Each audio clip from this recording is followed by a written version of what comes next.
दोस्तों 12 साल से एक बंद पड़े खंडहर मकान के अंदर अचानक एक महिला आती है और फूट फूट कर रोने लगती है। वह महिला रोते हुए कह रही थी कि मेरी बेटी कहाँ है, मेरी बेटी मुझे लौटा दो, मेरी बेटी से मुझे मिलवा दो। तभी दोस्तों वहाँ पर उस महिला को खींचकर एक नर्स जो है थप्पड़ मारती है, 3-4 थप्पड़ उसको जोरों को लगाती है और कहती है कि तुम्हें 12 साल बाद अपनी बेटी की याद आई है कि कैसी है, तुम जैसी माँ को जिंदा रहने का कोई अधिकार नहीं है, तुम रहो या ना रहो कोई दिक्कत नहीं है। दोस्तों 12 साल बाद उस घर में आकर जो माँ रो रही थी और यह नर्स उस महिला को थप्पड़ क्यों मारी थी, पूरी घटना के सच्चाई के बारे में जानने के लिए सच्ची कहानी जरूर देखिएगा। सच्ची कहानी नोएडा की है और नोएडा के अंदर एक सुनसान घर के एक महिला रहती थी। दोस्तों उस महिला का नाम सावित्री देवी था। सावित्री देवी अपने घर में अकेली रहती थी और कुछ काम ऐसे करती थी जिस काम की वजह से उनको अपने घर में अकेले रहना पड़ता था। कुछ समय व्यतीत होते हैं तो सावित्री को एक बेटी पैदा हो जाती है। बेटी की परवरिश जैसे तैसे सावित्री करती है और अपने काम को भी देखती रहती है, लेकिन बेटी की वजह से उसका काम नहीं चल पा रहा था। उनके काम में रुकावट आ रही थी क्योंकि सावित्री देवी अगर अपनी बच्ची का ध्यान रखती थी तो अपना काम नहीं कर पा रही थी और अगर अपना काम करती थी तो अपनी बच्ची का ध्यान नहीं रख पाती थी। और दोस्तों इसी तरीके से 6 महीने का वक्त गुजर जाता है, लेकिन 6 महीने बाद खाने के लिए ना तो उसके घर में राशन था क्योंकि सावित्री अपना काम नहीं कर पा रही थी। अपनी बच्ची को संभालने के चक्कर में उसका सारा दिन निकल जाता था और उसका काम नहीं हो पाता था। इसीलिए सावित्री देवी एक दिन बहुत ही कठिन फैसला लेती हैं जो कि उसको नहीं लेना चाहिए था। 6 महीने की बेटी को अपने घर के अंदर छोड़कर घर के अंदर बंद कमरे के जो बाहर से कमरा होता है उसको बंद करके शहर चली जाती है। सावित्री देवी का जो घर था वह सुनसान एरिया में होता है क्योंकि उनका ऐसा काम था जो कि सुनसान एरिया में ही उनका काम चलता था।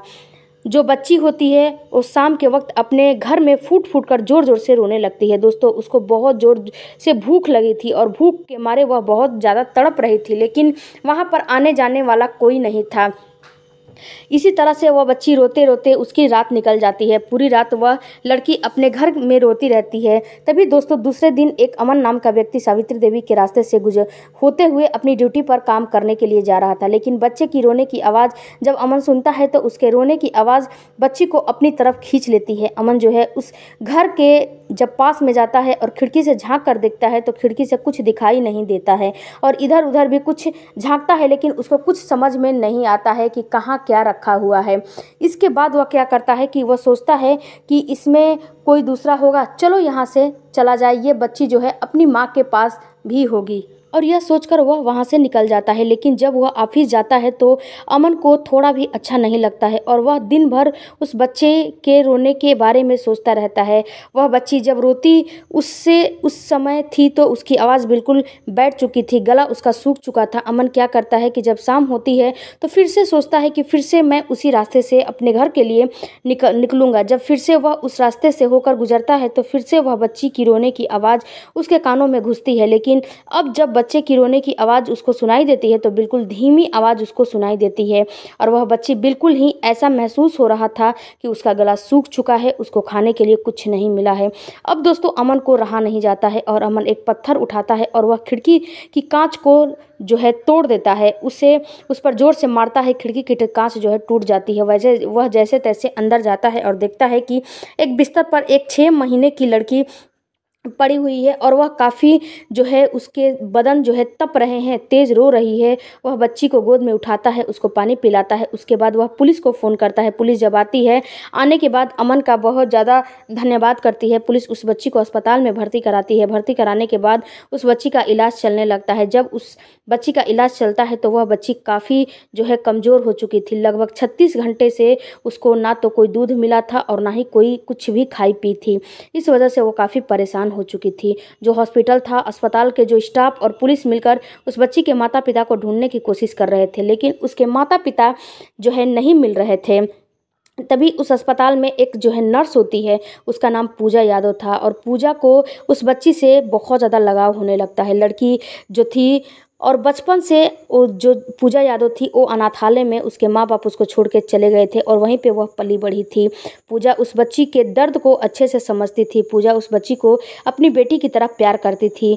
जैसे उसके माता पिता उसको अनाथालय में छोड़कर चले गए थे, इसीलिए वह उस बच्ची को बहुत ज़्यादा प्यार करती थी और देखभाल करती थी कि एक दिन कि ये भी इसको भी अनाथालय में छोड़ दिया जाएगा। एक दिन जो डॉक्टर लोग होते हैं वह उस बच्ची को डिस्चार्ज कर देते हैं और जो बच्ची होती है उस बच्ची को अनाथालय में पुलिस ले जाकर छोड़ देती है। जब सुबह पूजा आती है अस्पताल में तो उस बच्ची के बारे में पूछने लगती है। बच्ची को अस्पताल में इधर उधर ढूंढने लगती है, नहीं मिलती है तो पूजा अपने स्टाफ से पूछने लगती है कि बच्ची कहाँ गई, मुझे दिखाई नहीं दे रही है। तब स्टाफ वाले कहते हैं कि वह बच्ची को डॉक्टर डिस्चार्ज कर दिए थे और उसको पुलिस अनाथालय में छोड़ आई है। पूजा जो है परेशान हो जाती है और स्टाफ लोगों से उस अनाथालय का पता पूछने लगती है। अनाथालय का पता जो है स्टाफ बता देते हैं, लेकिन स्टाफ पूजा से एक सवाल खड़ा कर देते हैं कि पूजा यह बताओ कि तुम उस बच्ची से क्या चाहती हो, आखिर तुम्हारी शादी भी नहीं हुई है तो तुम उस बच्ची को इतना क्यों प्यार करती हो।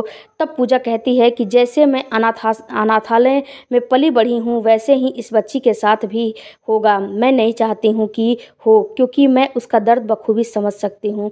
मैं उसको अपने साथ रखना चाहती हूँ। तब स्टाफ वाले कहते हैं कि पूजा तुम्हारी अभी तो शादी भी नहीं हुई है, तुम यह सारा चीज़ कैसे करोगी। तब वह कहती है कि आप इस बारे में ज़्यादा टेंशन मत लीजिए, मैं किसी भी तरह से उस लड़की का देखभाल कर लूँगी। पूजा हॉस्पिटल से निकलती है और अनाथालय में पहुंच जाती है। वहां पर पहुंचती है तो वहां के अधिकारियों से बातचीत करती है और कुछ कागजी कार्रवाई करके उस बच्ची को वह गोद ले लेती है। गोद लेने के बाद उस बच्ची को लेकर वह अपने घर पहुंच जाती है और उसका पालन पोषण उसका शुरू कर देती है। जब बच्ची छोटी थी तो वह अपने साथ बच्ची को लेकर जाती थी अपने हॉस्पिटल में और काम करती थी, और जब थोड़ी बड़ी हो जाती है तो वह बच्ची को स्कूल में एडमिशन करवा देती है। जैसे ही वह उसका पालन पोषण करना शुरू कर देती है दोस्तों, जो पूजा थी वह उस बच्ची के साथ काफ़ी खुश थी। अब वह अपनी ज़िंदगी ऐसे जी रही थी कि मानो कि उसको सारी खुशियाँ मिल गई हो। जब वह बच्ची पूजा को माँ कह के बुलाती थी तो पूजा काफ़ी खुश हो जाती थी और यह सोचती थी कि अब मेरी ज़िंदगी में कोई कमी नहीं है, मेरी ज़िंदगी पूरी हो चुकी है और मैं इसी तरीके से अपना दिन गुजार लूँगी। और वह गुजारती है। एक दिन बच्ची थोड़ा बड़ी और समझदार हो गई थी। एक दिन पूजा और वह लड़की दोनों आपस में बैठकर बातें करते हैं तो वह बच्ची पूछ बैठती है कि मम्मी यह बताओ कि स्कूल में सारे जो मेरे दोस्त हैं उनके मम्मी पापा दोनों लोग आते हैं, लेकिन मेरे पापा कहाँ हैं, आज तक मैंने अपने पापा को कभी नहीं देखा है। पूजा यह सुनकर काफ़ी परेशान हो जाती है और कहती है कि बेटा मैं ही तुम्हारी मम्मी हूँ और मैं ही तुम्हारे पापा हूँ।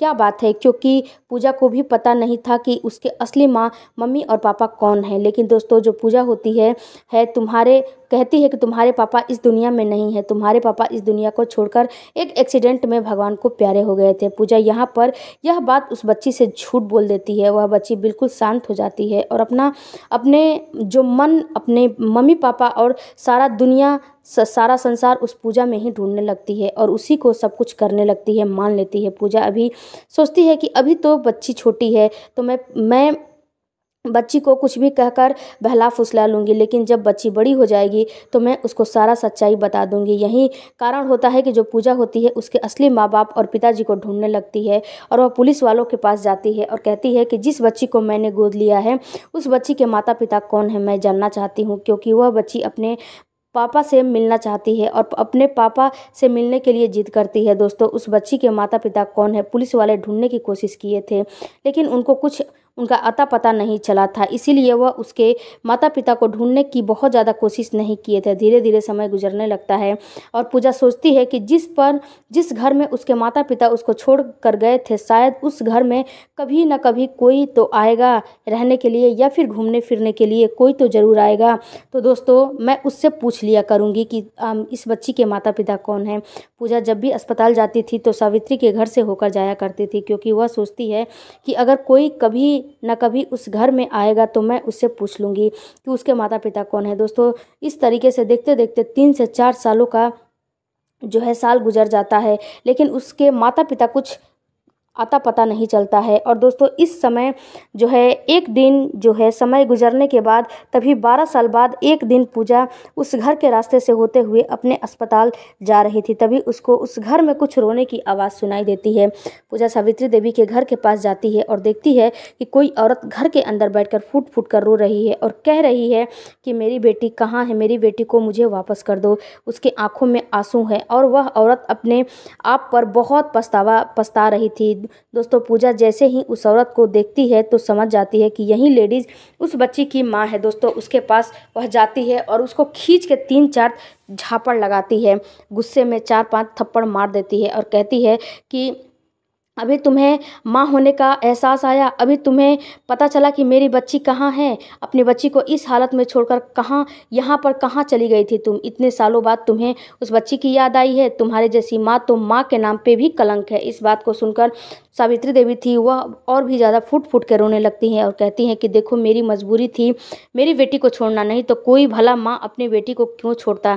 जब दोस्तों पूजा कहती है कि एक माँ को कौन सी मजबूरी आ गई थी जो कि अपनी ही बेटी को ऐसी हालत में छोड़कर जाना पड़ा था, तब दोस्तों सावित्री देवी पूजा से बताती हैं कि देखो पूजा, जब मेरी बेटी पैदा हो गई थी तो मेरे पास कोई भी ग्राहक नहीं आते थे, क्योंकि जो मेरी बेटी पैदा हुई थी तो वह बेटी मेरे बीच में आ रही थी, इसी वजह से कोई ग्राहक मेरे पास नहीं आ रहे थे और मेरे पैसे की मुझे तंगी होने लगी थी। और जब पैसा रहेगा तभी तो ही मैं बेटी को परवरिश कर पाऊंगी। दोस्तों मैं आपको बता दूं कि जो सावित्री देवी होती है वह एक वेश्या थी। वह कोठे पर काम नहीं करती थी, लेकिन अपने घर में ही काम करती थी और धंधा करती थी। और जब उनका जो बच्चा पैदा हुआ था तो कोई भी ग्राहक उनसे मिलने के लिए नहीं आता था, उनसे संबंध बनाने नहीं आता था, इसीलिए उनको पैसे की कमी हो गई थी। सावित्री देवी के पास उस समय केवल 2 रास्ते थे। पहले रास्ता तो ये था कि उनको सब कुछ भूल कर खुशी खुशी अपनी बच्ची के साथ ज़िंदगी बिताए, और दूसरा जो रास्ता था कि अपनी बच्ची को छोड़कर दूसरे शहर में चली जाए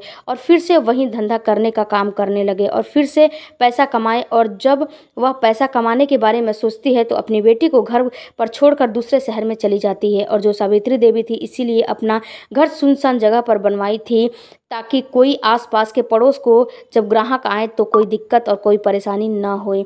काफ़ी परेशान हो जाती थी। तब पूजा सुनकर काफ़ी परेशान हो जाती है और उससे कहती है कि अगर ऐसी बात थी तो भीख मांगकर खा लेती, अपने दिन गुजार लेती और अपनी बच्ची का पालन पोषण अच्छे से कर लेती, लेकिन तुमने जो उस बच्ची के साथ किया है भगवान तुमको कभी भी माफ़ नहीं करेगा। मेरा भी जो है माँ मन करके अभी भी पुलिस वाले को बुलाकर अभी तुम्हें पुलिस वालों के हवाले कर दूं, लेकिन अपनी बेटी के खातिर मैं तुम्हें माफ़ कर रही हूँ। आइंदा अपनी ज़िंदगी में कभी भी ऐसी गलती मत करना। तभी पूजा कहती है कि जो तुम्हारी बेटी है ना वह मेरे पास है और उसकी उम्र लगभग 12 साल हो गई है और मैं तुम्हें ढूंढ रही थी। तुम्हें मैं इसलिए ढूंढ रही थी कि मुझे तुमसे कुछ सवाल पूछना था और मैं तुमसे पूछना चाहती हूँ कि जो तुम्हारी बेटी है उसके पिताजी का क्या नाम है, क्योंकि वह हमेशा अपने पापा के बारे में पूछती रहती है। मैं सही से उस लड़की को जवाब नहीं दे पाती हूँ, इसलिए मुझे बहुत शर्मिंदगी महसूस होती है। तब सावित्री देवी कहती हैं देखो पूजा, इसके बारे में तो मुझे भी पता नहीं है, इसके पिता कौन है। जो धंधा करती हूँ उससे जो है बहुत सारे लोग मेरे साथ संबंध बनाने आते थे और कब मैं प्रेग्नेंट हो गई मुझे पता भी नहीं चला। एक जो मैं आदमी से प्रेग्नेंट हो गई मुझे कुछ नहीं पता है, यह मुझे खुद नहीं पता है। चलो दोस्तों, पूजा इस बात को सुनकर और भी ज़्यादा गुस्सा हो जाती है और कहती है कि तुम कितनी लापरवाह औरत हो कि तुम्हें तो कोई फ़र्क नहीं पड़ता है कि तुम्हें जब बच्चे और तुम्हारे साथ क्या हो रहा है। सिर्फ तुम्हारी वजह से तुम्हारी बच्ची की ज़िंदगी बर्बाद हो रही है। तब पूजा कहती है कि देखो, आज के बाद कभी भी तुम अपनी बच्ची की तरफ मुड़कर मत देखना, क्योंकि वह बच्ची अब मेरी हो चुकी है। अब तो बच्ची तुम्हारी नहीं रही और उससे मिलने की कोशिश भी मत करना। गुस्से से पूछ जो है उसका मुंह लाल हो जाता है और सावित्री देवी पूजा की बातें को मान जाती हैं और उनको तसल्ली मिल जाती है कि उनका जो बेटी है अच्छे घर में रह रही है, उनकी परवरिश अच्छे से हो रही है और हंसी खुशी अपनी बेटी को पूजा के साथ रहने को छोड़ देती हैं और खुद जो काम करती थी उसी काम की ओर लौट जाती हैं और उसी दलदल में फिर से चली जाती हैं। आज भी दोस्तों वह बच्ची पूजा के साथ रहती है। यूपीएससी की तैयारी दिल्ली में कर रही है वह पूजा और वह लड़की काफ़ी खुश है। तो दोस्तों, आपको उस बच्ची के बारे में क्या कहना है, अपनी राय जरूर कमेंट बॉक्स में दीजिएगा और मिलती हूँ अगले वीडियो में नए वीडियो में।